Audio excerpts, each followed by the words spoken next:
Quem tem redes sociais já deve ter visto discussões, textões e até muita gente desfazendo amizades virtuais por causa da política, ou melhor, por causa de apoio a determinados candidatos.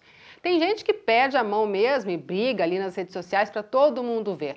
Para bater um papo com a gente sobre intolerância política, nós convidamos o cientista político Tiago Valenciano. Tudo bem, Tiago? Tudo bom, Elaine? Bom, é uma brigaiada, né? As pessoas acabam tomando partido e tomando a defesa de alguns candidatos como se fossem muito próximos, né? Assim, chega nessa época do ano, a única coisa que eu faço é ver as pessoas discutindo ou brigando até mesmo por conta de política na rede social, né? Não deveria ser assim, mas acho que o clima dessa eleição tem contribuído muito para isso, né? Uma eleição muito polarizada entre direita e esquerda, entre os radicais, os mais conservadores, entre aqueles que querem defender o candidato A, o candidato B, e a gente está passando por um momento delicado, né? Que você vê muitas pessoas defendendo apaixonadamente os seus candidatos, mas poucas pessoas falando de propostas para melhorar o país, para mudar a própria condição delas mesmas, né? Você acredita que houve uma perda de foco na política por conta dessas discussões, dessa coisa acalorada que está se tornando? Olha, ao mesmo tempo que eu acho que perdeu o foco, foi até bom, porque as pessoas passaram a vir à cena para discutir política. É uma coisa que eu tenho defendido já há alguns anos aí, 4, 5 anos pelo menos, é que as pessoas precisam falar mais de política e debater a política. Para isso, é preciso que as pessoas também conheçam como funciona a política no Brasil, para que serve cada cargo, qual que é a função de cada político. Então, assim, por um lado é bom, porque as pessoas passaram a enxergar a política no seu dia a dia e estão discutindo sobre ela, ou pelo menos falando dela nas redes sociais. Por outro lado, é muito ruim, porque ao mesmo tempo que você tenta defender apaixonadamente seu candidato, seu partido, a sua ideia, você acaba discutindo, deixando de lado, na verdade, de discutir aquilo que realmente deveria ser a política, que é tentar chegar num consenso, ou até mesmo convencer o outro com argumentos consistentes de que aquilo que você defende é verdadeiro, aquilo vai ser válido ou vai melhorar o país, o seu estado, o seu município de alguma forma. Então, por um lado é bom, mas por outro é ruim, né? A gente precisa avançar agora para um ponto que as pessoas consigam discutir a política olhando para aquilo que ela foi feita, que é justamente promover o bem comum. A gente vê que chega numa certa época das campanhas, não só em nível de rede social, mas quando se fala em campanhas televisivas, por exemplo, em que as propostas dão lugar a ofensas a outros candidatos ou uma tentativa de desmascarar, porque o Tiago fez isso, o Tiago fez aquilo, isso não é bom, o Tiago, em vez de usar esse tempo para falar das minhas propostas. Isso acaba também desgastando um pouco e talvez até incentivando essas brigas, né?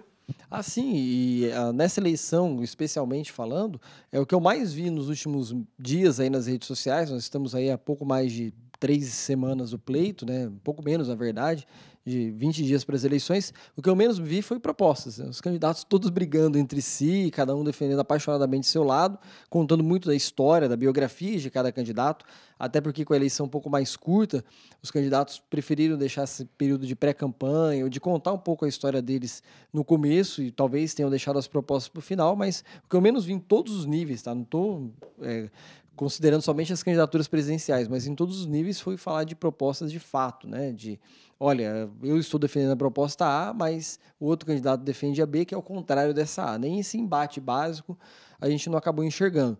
E aí a intolerância acaba ganhando espaço, né? Não só no noticiário, como no dia a dia, nas redes sociais, enfim, todo o tipo de relacionamento social que a gente tem mantido nos últimos dias e enxergando o assunto eleição, logo remete à briga, à disputa, e isso tem prejudicado um pouco o ambiente. Agora, Tiago, a gente sabe que as equipes dos partidos estão muito de olho nessas redes sociais e é um dos pontos fortes a ser usado, até talvez traga mais resultado que a própria mídia televisiva. Seria mais sábio, mais inteligente da população brasileira, em vez de entrar nessas brigas, dizer o que o país está precisando, por exemplo?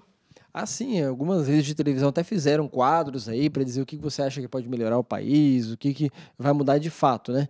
Mas era importante ouvir mais os eleitores, né? Essa campanha tem sido muito estranha. Estranha porque a gente tem tido muita intolerância e estranha também porque até hoje mesmo comentava com um amigo justamente o quê? Que você não vê aquele volume de campanha de rua, você não vê marcando aquelas reuniões que os candidatos normalmente marcam. Os candidatos têm se concentrado em fazer grandes atos, como se fossem pequenos comícios em locais fechados ou abertos, né? Quer dizer, eles estão se concentrando em ações mais pontuais e têm ficado um pouco distante do contato do dia a dia com o povo. Eles estão investindo em menos caminhadas, que aconteceu muito nas eleições passadas, em menor quantidade de reuniões pequenas ali do bairro, do morador, da sua região. Então a campanha migrou muito para a internet e tem deixado um pouco essa parte tradicional das eleições de lado. Talvez por isso que a gente aumente essa quantidade de intolerância, porque na internet todo mundo é leão e na rua todo mundo acaba sendo gatinho, né? Todo mundo critica na internet, mas no dia a dia todo mundo fica com medo. E os candidatos também têm fugido pelo próprio movimento que está a política, né? As pessoas descrentes da política, obviamente o candidato, a primeira atitude que ele faz, como se fosse uma defesa, é fugir do eleitorado. Agora, as pessoas precisam ficar muito de olho, os eleitores precisam ficar muito de olho exatamente nesse outro lado, esse lado que está esquecido, ou seja, que tipo de proposta o candidato X, o candidato Y, o candidato Z traz, que eu imagino, pelo menos imagino, que possa ser melhor para o país onde eu vivo, né? Não só as propostas, mas também o contato com o eleitor, né? Que tipo de contato que ele vai manter permanentemente com o eleitor no corpo a corpo, não só via online, mas também pessoalmente, né? Olhar não somente a proposta, mas aquilo que ele pretende fazer daqui para frente depois de eleito. E a gente viu esse cuidado com as fake news, né? Que o TRE também está em cima, tudo. Do que você tem analisado, está tendo muita fake news ou o pessoal está respeitando um pouco mais nesse sentido? Continua tendo. Da mesma forma, ela se mantém aí, mas pelo menos a vigilância está maior. Os membros aí dos comitês eleitorais, eles estão de olho diretamente na fake news produzida pelo adversário, e por mais que eles produzam, o adversário também está de olho na deles. Então, quer dizer, por mais que a gente continue aumentando a quantidade de fake news, a vigilância aumenta um pouco mais nesse período.